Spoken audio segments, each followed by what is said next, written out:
Hillary has been lengthening her excuses as to why she lost the election. She didn't really lose the election. It was stolen from her by, I think it's up to 24 different excuses she has now. Number 24 is content farms in Macedonia. And as I said, my grandfather was a Macedonian content farmer, and we often think about, gathering on the porch and recalling the old days on the Macedonian. He never thought that the old content farmers he left behind in Macedonia would one day steal the U.S. presidential election. They are gnarled, hard-working Macedonian peasants, and the way they were able to reach out and the coronavirus has now claimed 710 lives in Macedonia, and the government is considering new measures to deal with it while blaming the public for the continuing crisis. In the meantime, next week is October, when Macedonian schoolchildren are supposed to go back to school in some form or another. And yet, what is the government's plan to educate Macedonia's schoolchildren? And while the government fumbles in these areas, various scandals continue to plague the government, including a new contract linked to the Zaev family, and a real estate deal involving healthcare minister Vinko Filipce. And the opposition party, Vomerodapamene, is now making leadership changes while beginning a series of protests against the government. Will it make any difference? Do Macedonians care? Or are people just tired of life? And finally, now that the quote-unquote new government has been formed, it appears that U.S. Ambassador Kate Burns is now making the rounds of various government officials under the auspices of U.S.-Macedonian quote-unquote cooperation. But what she is likely doing is offering subtle pressure to do whatever it is that the State Department wants the Zaev government to do. We'll discuss all of this and more on this episode of the Macedonian Content Farmers Podcast. I'm Jason Migo, coming to you from the foot of the Catalina Mountains in Oro Valley, Arizona. And this is Cvetin and Jason calling in from Skopje, Macedonia. And we're back after a few weeks of hiatus. Yes. We needed that for a variety of reasons, but and as we took a hiatus, obviously the news continued. It never stops. Yeah. Or the continual drinking out of a fire hose analogy. I know that you were trying to keep up with news during this time. I certainly was, and we've got a lot to cover today. I don't know where to begin. Yeah, it's really too much. We have the Vumera protest, the latest one, beginning in like an hour from now. We're recording this on one today. Okay, yeah. Wednesday, early afternoon in Skopje. Today's the theme is, they have like a topic around the protests, and today it's going to be corruption and crimes on the part of Zaev's family, and there's quite a lot of them. They'll protest between the Justice Ministry and criminal court, where Vumera people are continually being prosecuted, but nobody on Zaev's side is ever being charged or investigated in earnest. So the party has definitely decided what they want to do until the next stage of the political crisis is to maintain street protests. It's been fairly well attended so far, and changes in the executive board of the party. So they had this important epidemiologist who was very prominent during the crisis so far appointed to the board. Mickovsky appointed an army specialist, Colonel Kovački, to the board, and his main assistant, Gordana Kučovska, who is also a finance expert. So basically saying the main crisis issues in the country are now better covered within the party's executive, and it's practically functioning or looking like a shadow government at this point. But we'll see, it all depends on how soon and over what Zaev trips, and if he trips. I mean, as you said, he has the support of the diplomats. He has a very creaky coalition in which looks more and more like Dewey's. Practically, it's the Dewey government with Zaev as prime minister. It's being called. And he has the major Goce Delcev concession to make upcoming if he wants to get ahead with the EU accession talks. So it's looking pretty bad for him. Other than that, he's holding on. I mean, that's the only thing he can put in his column, is that he's still, maintaining himself above the surface even after the elections. But other than Well, that, who knows? if that's a measure of success, that's a pretty low Yeah. bar. That yes, I'm still prime minister despite all of the sea of chaos that I am swimming in. Yeah. Um, Mm. Interesting. You mentioned, I was just reading before we started this, trying to, it's morning here my time. I'm on my second cup of coffee, just trying to go through the news here from Macedonia. And and my next the column I'm working on next is obviously going to be on Goce Delcev and the whole Bulgarian issue, which I've written on before, but it's timely. I did see that today Zaev and Stevo Pentorovsky, the president, said, and correct me if I'm wrong here, that Goce Delcev was a Macedonian, but Bulgaria can claim whatever they want, which is fair. There's nothing you can do to control what the Bulgarians say about him or anybody else, for that matter. And if it was just that, that would be fine. The issue, however, in my opinion, is that the Bulgarians are going to try and force the government of Macedonia as the government to declare Goce Delcev a Bulgarian, and then, the devil is in the details. It gets down to this commission between the two countries on history, on school books, on educational curriculum, etc., which is where the Bulgarians are going to really push. And then this, of course, all relates to the upcoming opening up of talks with the European Union. And I don't think we have a date set for that yet, sometime this fall. But again, we've been here many times before. Before the EU can even agree to start those talks and open up the chapters under the new framework, whatever it is, Bulgaria has to agree to it. And then, therefore, Macedonia has to agree to Bulgaria's demands. I got that right, don't I? Yeah, definitely. Zaev said he'll go meet Borisov. We're preparing some summit, this German initiative, so now we're co-hosting it with Bulgaria. And there's going to be a summit in early November, I think, in Sofia. And Zaev said he's going to go meet with Borisov before this and discuss Goce Delcev. And they both Zaev and Pendarovsky gave these weasel statements today, like, of course, he's a Macedonian, like the out front, and then immediately qualifying it. But, in Zaev's case, he said, but Bulgaria also claims him. And Pendarovsky was even more weaselly. He said, well, we should be honored. We should be glad that they're claiming him. Look, Albanians are claiming Mother Teresa, but we do not discuss or negotiate her heritage. We do not claim that Mother Teresa was Macedonian. So Albanians have claimed her, and in some instances, Catholic Vlachs have claimed her. In the case of Goce Delcev, he's the core of the Macedonian national identity, in the national identity struggle, along with Krsta Pitkov-Misirkov. And, Bulgarians will obviously not claim Misirkov, but,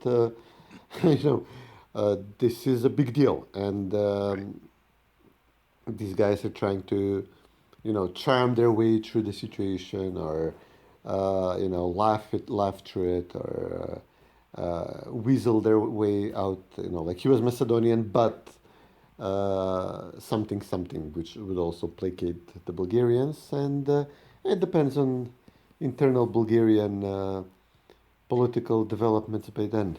Good point. Yeah, that's something we should point that out, that Bulgaria is itself being rocked by a series of protests.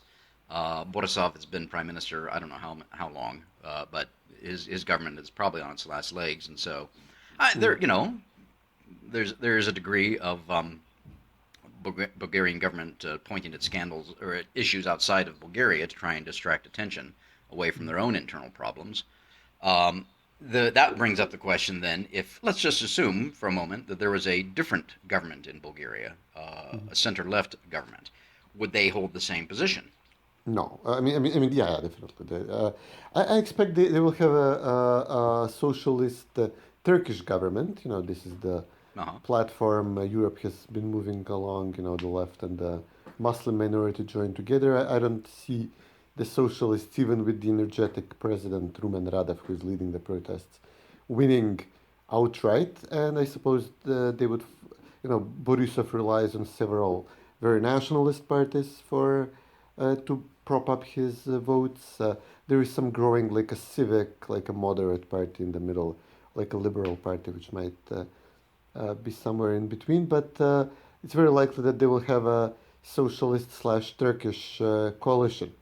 Now, does this mean they will give up on the process which Borisov initiated to demand that Macedonians change their identity into Bulgarians, using the threat of EU veto as a cudgel against us, Hmm. or not? I mean, if it's possible that if the government is weakened on its national, domestic, Bulgarian national identity, if it forms a coalition with the Turkish party, that they would be even more nationalist toward weaker, smaller neighboring targets like Macedonia. And they had this statement appended to the opinion of the European Council, which is it's like their statement on the opening of accession talks with Macedonia, and it's pretty bad. It's pretty out there. Declares that according to Bulgaria, Macedonians were Bulgarians. The Macedonian language was Bulgarian language. We're a newly created nation. They even give a date when we were created as a nation, or the language was created. August So 2nd, that 1944, I believe. yeah, the Asnom Yeah. Council during World War II. That there was definitely repression under communism against, especially against Macedonian sovereignists, nationalists, but also Bulgarians as well. I mean, there were definitely a Bulgarian faction which was persecuted under communism. Bulgarians claimed that 30,000 were killed under communism, and these were Bulgarians. They were killed for being Bulgarians. So it's a pretty tough statement, and difficult to see them climb down from it, even under a different government. And the fact that they are allying themselves and counting on the then communist party, the socialist party, the SDSM, which was formerly the Yugoslavist pro-Serbian party, to deliver on these concessions while blaming it for terror against Bulgarians in Macedonia. It's really the cherry on top of this whole Absolutely. crap pie. You referred to the statement that the Bulgarians put out. That's a 6-page statement that was circulated amongst the EU members. I've seen parts of it. I'd love to get a copy of the full thing, and I think our listeners would like to see that as well. So I don't know if there's one circulating out there or not. I think it came out, but yeah, these were the main points. Yeah.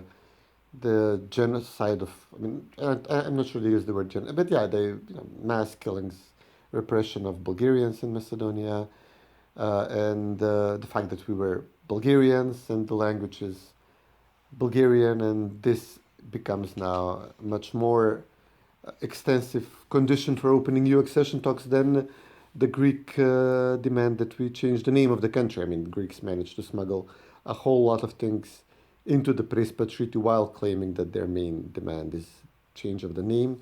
There is a lot of other things in Prespa on top of the name, but this is far more extensive, and as we said before, this is gonna leave a mark on Macedonian-Bulgarian relations for a very, very long time. Right. Well, two things. Number one, you just referred to Greece and the so-called Prespa agreement, and during our little hiatus here, Zaev went down to Greece. I can't remember, under the auspices of one of the alphabet soup groups. I think maybe it was The Economist. I don't know. But anyway, he went down there, talked to the prime minister, the president, and others. Basically, said it's time to restart our talks on the continuing changes that are required under the so-called Prespa agreement. A lot of those having to do with things like trademarks, and other brand names and things like that. So, which is going to affect, the Macedonian private sector. Last time I was there in January. Gosh, it seems like a long time ago. I need to get back. I had noticed that Macedonian wineries, for instance, were already starting to relabel their products as, Republic of North Macedonia. And look, on the one hand, I get that. They have to sell products. They employ people. They have a business. and they're being pressured by the government of Zoran Zaev and by the U.S. State Department and others, and the European Union and NATO to do this. I get that. They got to pay their bills. They got to employ Macedonians and Macedonian families, and that is what they do, and that's fine. And it's under pressure. It's under duress. But this is my main point is that this is going to continue, and it's going to get worse in terms of what the Greeks demand of the Macedonians, and in terms of brand names, trademarks, and things like that. That's point number one. Point number two is a larger point over both looking at Greece and Bulgaria and the changes that they are demanding. And we've talked about this before. I've written about it before, that it wasn't just the Prespa agreement or the friendship treaty, so-called friendship treaty with Bulgaria. It was about a much larger project, and that is about eradicating the Macedonians as a people, which then, my larger point is, when you're weakening the identity of the Macedonian people. That in turn invites malevolent actors to come into Macedonia and perhaps take a chunk out of it, meaning the identity is a national security issue. And we've talked about this. And whether it's the Bulgarians, the Greeks, the Albanians, or the Serbs to a lesser extent, everybody wants a piece of Macedonia. And when I say a piece, I mean literally a piece of the geographical area, which is not good. When you take a step back, that's not good for NATO, that's not good for the European Union, and that's not good for the United States and their interests in the region, because when you have land grabs, you create war, and that's in nobody's interests. And so it's almost counterproductive for these actors, whether it's the State Department, the European Union, or NATO, to be pushing these things. But it's all about it's about arrogance and hubris on their part, and they think that, well, this time it's different. This time we can do things differently and make it all better, and that's just not the way human nature works. Yeah, the U.S. just narrowly averted a very real prospect that this Kosovo-Serbia treaty, which Zaev insisted, which Trump insisted on before the elections to show off as some kind of like a major peace deal, that it includes border changes. I mean, both countries were on board with territorial changes, and a meeting with Trump could have made that a reality. And then, it would open up a whole can of worms throughout the Balkans. It was just narrowly averted. I mean, Vucic and the Kosovo guy, Hoti, signed a nothing burger of a treaty. But now, if we go down, that becomes, the continued weakening of Macedonian identity. We now see what it looks like. We have a co-prime minister, an Albanian, who is de facto prime minister alongside Zaev, and Artan Grubi. Yesterday he was like, he made a statement that Zaev had to go to the parliament for something or another while the government was in session, and for the first time I chaired the government, me, an Albanian, chaired the government. What a little man. Yeah, it's really pathetic. But, it's very noticeable. I mean, this person is a football hooligan. So he's now using, he was involved in this infamous incident, this fight between Macedonian and Albanian football fans in, 2011, 2012 in Skopje, around the Kale fortress. Oh, yes, I remember. And he led the Albanian charge, and he was fired from the Dutch embassy where he was political advisor because of this, and for a nationalist assault. And now he's using the police to arrest Macedonian football fans. There has been chanting incidents where, a Macedonian team beat an Albanian team in football, and then the Macedonian fans were chanting nationalist, ugly chants, both sides exchanged this throughout the games, etc. But now the police specifically goes after the Macedonian team or Macedonian fans, and there was a similar near clash between fans and Albanian wedding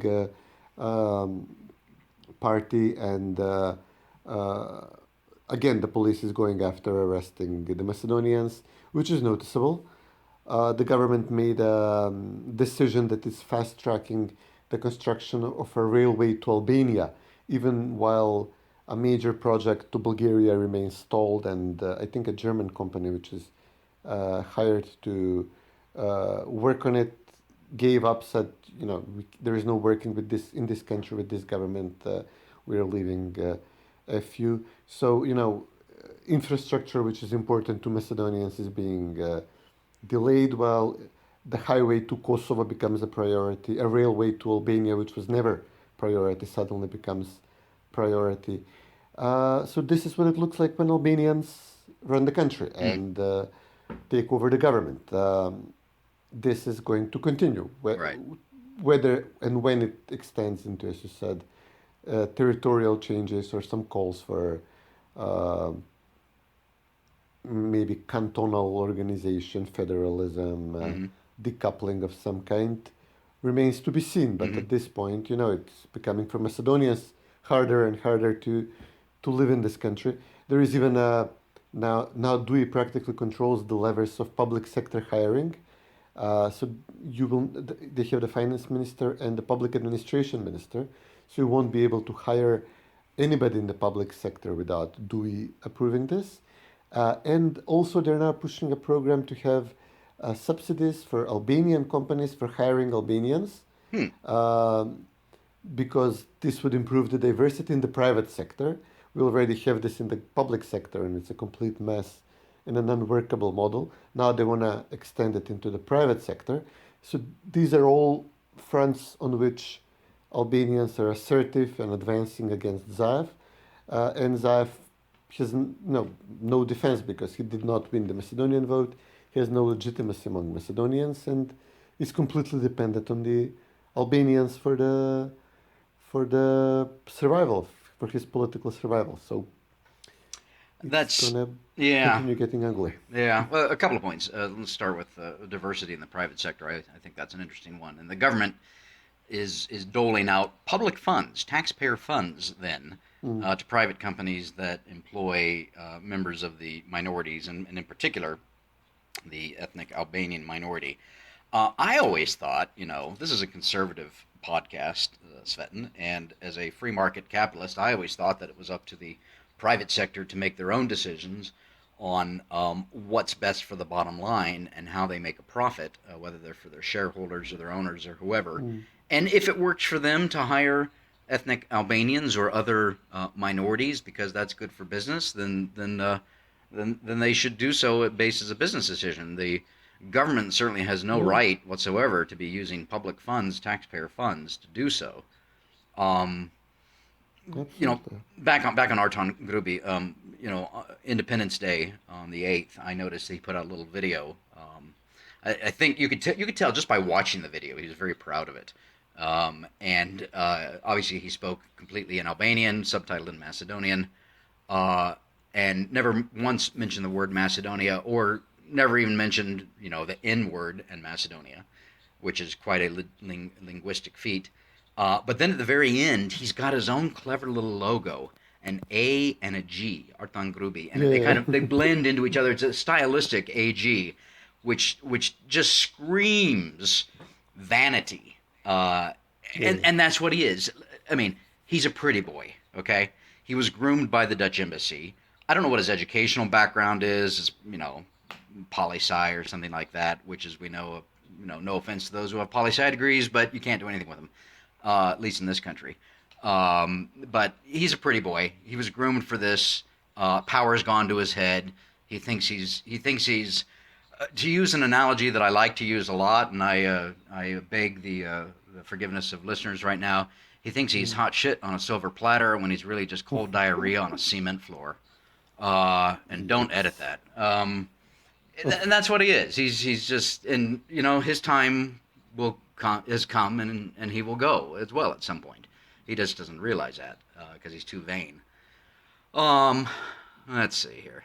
Yeah. Meanwhile, we wait to see what happens with Ali Ahmeti. He testified in Kosovo, not in The Hague. He was invited in Pristina, and now apparently everything that's testified within the before the prosecutors is being leaked now to the Kosovar guerrillas have this long tradition of killing witnesses who could finger them for war crimes, and now the testimonies are being leaked. So far, I don't think the specific testimony by Ahmeti has been leaked, but it will it's be. going to happen. Yeah, yeah, definitely. We'll see what happens. And so, they're really walking a tightrope, Dewey, but apparently they're still useful both to the internationals and indispensable to Zaev. So um, at this point, we just see them advancing and expanding, which is very noticeable to all Macedonians that they're losing their country, and it's going to affect how this place develops in the future, Well, if it's worth keeping in yeah, this shape. yeah. Two points on that. First, on the Ali Ahmeti testimony, and regarding testimony behind closed doors. There's two types of testimonies behind closed doors: those testimonies that have leaked, and those testimonies that will leak. So there's that. Number two, on the larger point, and you've mentioned this twice now in this podcast so far about Macedonians losing their country. You know, it is entirely within the hands of the Macedonians to determine their fate, and I know for a fact, based on my nearly quarter of a century with Macedonia and 30 years of being involved in the Balkans in one way or another, that and my study of history, that Macedonians have been able to overcome the obstacles in front of them, and that is, the proof is that they formed an independent state in 1991, finally, after centuries or longer of striving. Now the question is, as we are talking about now, is are they willing to give that up after less than 30 years? I don't know. That's entirely within the hands of the Macedonians. And I do believe that most Macedonians, no matter what their political leaning, left or right, center, would like to see the Macedonian state continue and the Macedonian people continue. I think that a lot of people are afraid. Fear is, the natural, human instinct. I think a lot of people are unsure of what to do. But I'm also convinced that there are leaders in Macedonia that can address those legitimate fears and worries and concerns and lead Macedonia and lead Macedonians into defending the Republic of Macedonia, the Macedonian identity and nation and language and people, and Macedonians even outside of Macedonia, whether they're in Greece or Bulgaria or Albania or anywhere else. Anyway, that's my moment of hope in this podcast. Yeah, as you said, if we fail at this, I mean, it's going to get ugly, not only for us, but for the entire region. It could involve several NATO member states in another confrontation over Macedonia, of which there have been many in the past centuries. So, but, Washington knows best. They cooked this entire thing. They groomed Zaev like the Dutch groomed Grubi, and God knows who groomed Ahmeti, and that's they broke it. They own it at this point. Yeah. As a quick aside, yes, you mentioned that Washington knows best, to which I laughed, of course. It's fascinating as an aside here to see what is going on in the Middle East under the Trump administration. You've got Arab states, formerly mortal enemies of Israel, that are now, if not making peace, then they are agreeing to normalize relations with Israel, which is good for them. It's good for Israel. It's good for the Middle East. And there's a whole bunch of stuff going on in that area that's good for the Middle East, for Israel, and for the Arab nations. And it's the State Department and those former Obama administration officials who are livid that peace is breaking out in the Middle East, and it's what's led to this was directly of opposite of what the Obama administration was doing, and they're livid about that. They can't explain it. They're embarrassed, I think, and yet it was because of their policies. Would have if they had continued, if Clinton had been elected as president in 2016, those policies would have continued, and you would not have this normalization of relations. You would not have peace, breaking out to the extent that it is in the Middle East. You would have had continuing the status quo.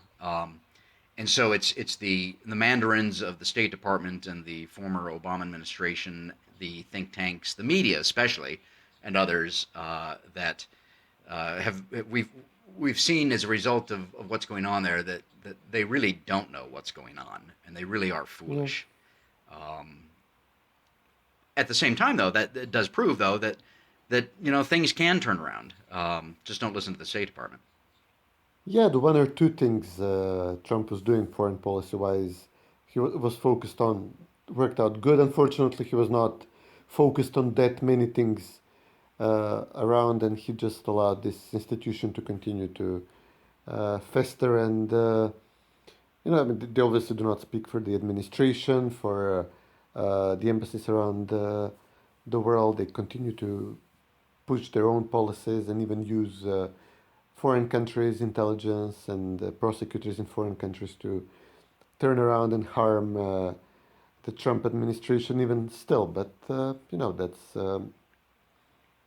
maybe expectations were definitely too high for the first term. We'll see what happens in the second term if he wins or if this... Yes. And then if the Democrats come, then there will be no stopping the Albanians. If Biden wins, then definitely we're having a major bust up very early in the mandate. Then they will definitely have all they wanted for, and Albanians will definitely see this as a once in a generation opportunity to accomplish all their foreign policy goals at the same time, and then it's going to get really ugly really fast here. That's true, though it depends on how long Biden, assuming he wins, how long he's president. Yeah. Because he won't be president very long. Yeah. I don't know if you saw the gaffe the other week of Kamala Harris saying in a Harris administration, together with Joe Biden, and then Biden himself said it. He said in a Harris-Biden administration. Yes. I thought that was hilarious. And we all know that Biden, if he is elected president, is not going to be president very long. So we'll see then, to your point, how quickly the Albanians can get their goals accomplished under a President Biden. But let's hope that doesn't happen. We'll see. There's still time, Yeah, it could still work out. Interestingly, it's 2020. It's the crazy year. Oh my gosh, it doesn't end, does it? happens. It's gonna. And my fear is that 2020 is going to continue into 2021. Yeah, could be. We could be recalling wistfully on 2020. Yeah. next year. Speaking of 2020, let's. I started off with in the monologue, 710 Macedonians have now died because of the coronavirus. It's one of the highest rates in the region. Now the government is considering new measures to deal with it, including, I think, forcing people to wear masks outside, even if they're alone. Other measures, etc. While while Venko Filipče, the health minister, is embroiled in another real estate scandal. Mm-hmm. What the hell's going on, Cvetin? Yeah, it's a complete collapse. Even at this point, they're even maybe even trying to spin this back into it's a huge crisis. Let's do a power grab on the back of it. The numbers are practically the same they've been throughout since the second wave started. After Ramadan, that was as soon as the Muslim month of Ramadan ended, we had the numbers spike from 1 or 2 or 3 deaths a day to 5, 6, 7, 9. I think there were days with 11, 12 people dying in one day, and about 3,000 active cases. Now we're down to about 2,100. And 5, 6, 4 deaths a day. But the same numbers were declared as nothing to see here. It's normal. When SDSM wanted to have elections in July, they began declaring a normalization of the situation throughout June because they wanted to have elections as soon as possible with the lowest possible turnout. This was done, and it helped Zaev cling on to power. This was endorsed by the U.S. Embassy, etc. but now that the numbers remain the same, but now the messaging from the government is changing. It's that this is now an unprecedented crisis. They need to clamp down on restaurants, cafes, public transportation. So I'm guessing they're using this for extortion of businesses. We've seen that this is an issue which is very high on the minds of the government. They're using this so they'll be able to distract the public from protests, from issues like the Bulgarian dispute, from their corruption in SDSM ranks. It allows them to borrow money at no end with no questions asked. School is supposed to begin in a week from today, and God knows how that would turn out. Even, if you're being cynical, I've mentioned a couple of times that a major threat here is Mila Tsarovska, proper far leftist in the government, an ideologue who's very close to the banking lobby here in SDSM, so who would have the resources and the support from the far left groups, from the Soros network, from the diplomats, in case Zaev slips to take over the party and possibly the government, and then actually, govern not just like a crook that Zaev is, but also actually begin implementing this postmodernist leftist thinking, because she actually believes it. So now Zaev gave her the education department, which is, he moved her from a free spending welfare minister where she just drives around the country and hands out money to Roma, to poor communities, and buys votes with this money. He moved her to a much more difficult department, the education department, where we're going to start, first free grades are going to start going to school in person. That's the plan, beginning on October 1st. And then the next day, on October 2nd, we'll have several cases where, the family of one child has corona, or some teacher's family, or the teacher has corona in some school. This is all going to break over her, or over Tsarovska. So I guess Zaev put her there in order to destroy her, to have her burn out in the mess which is coming, which they're not able to introduce online education, which they're trying to do at this point for most of the elementary and the entire high school within, in the period of time they were given. Maybe Gruevski could have accomplished this, even though this would have been a big task even for him. Right. He would have driven his ministers, on caffeine and pizza and no sleep until they get it done. And still, I'm not sure whether he would have succeeded.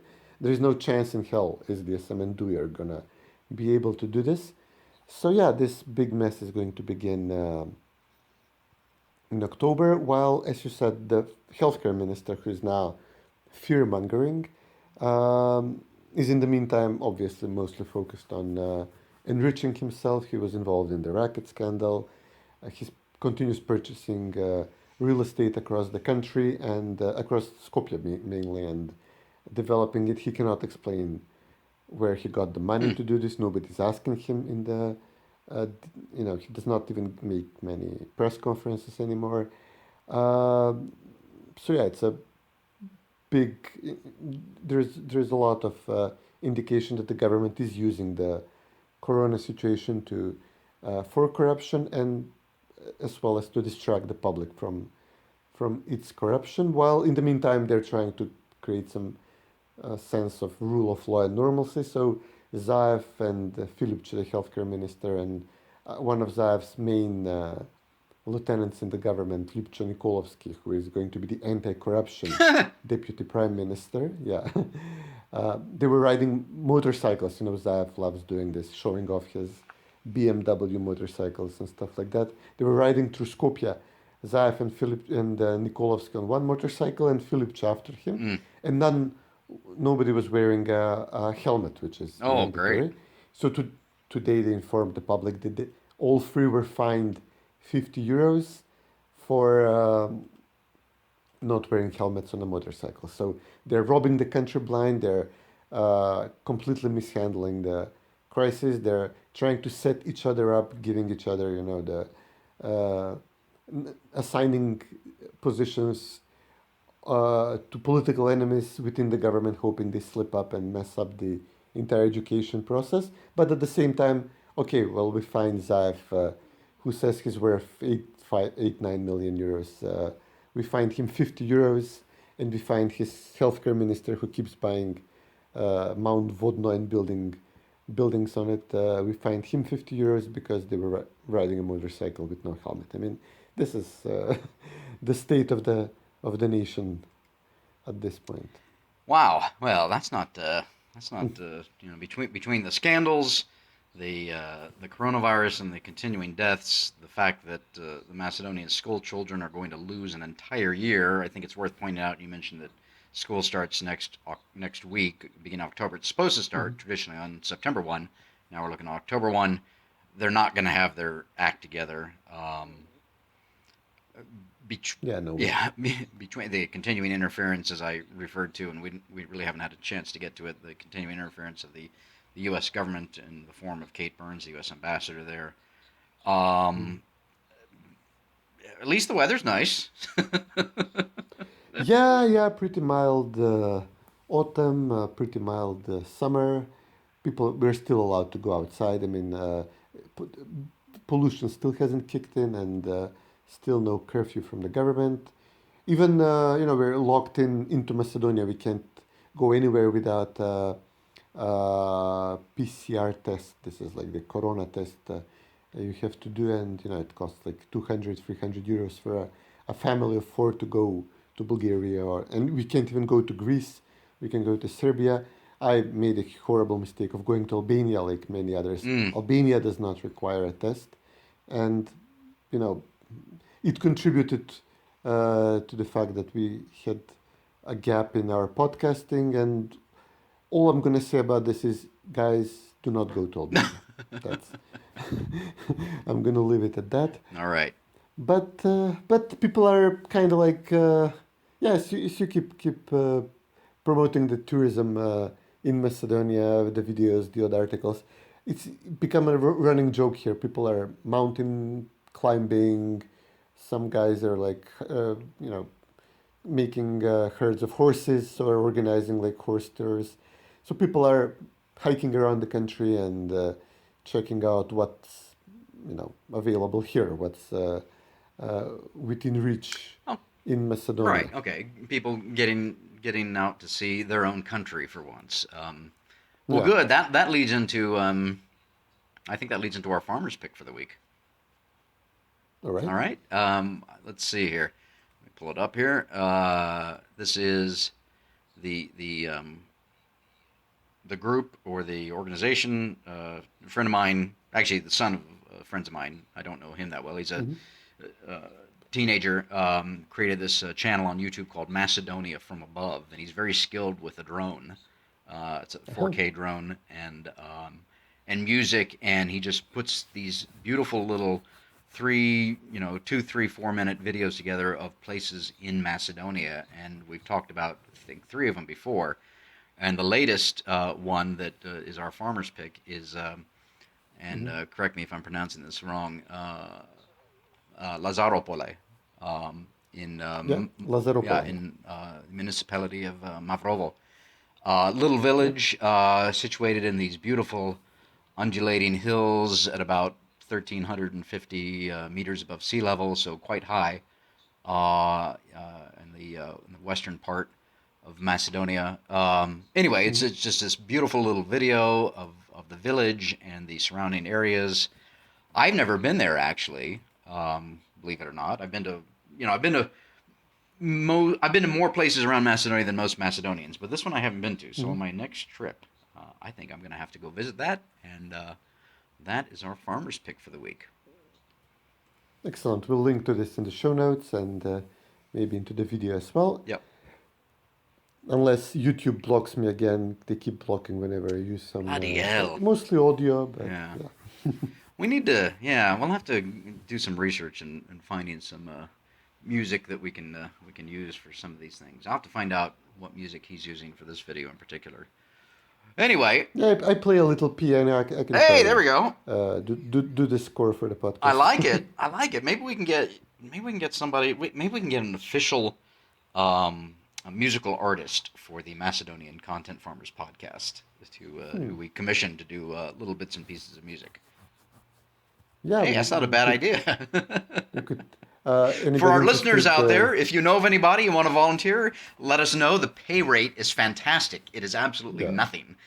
We'll give you credit for it, though. But the hours are good. Good point. Yeah. All right, I have to wrap up here and actually go to the office to my day job. And I know you've got a busy schedule there this afternoon and evening, I'm sure. So Absolutely.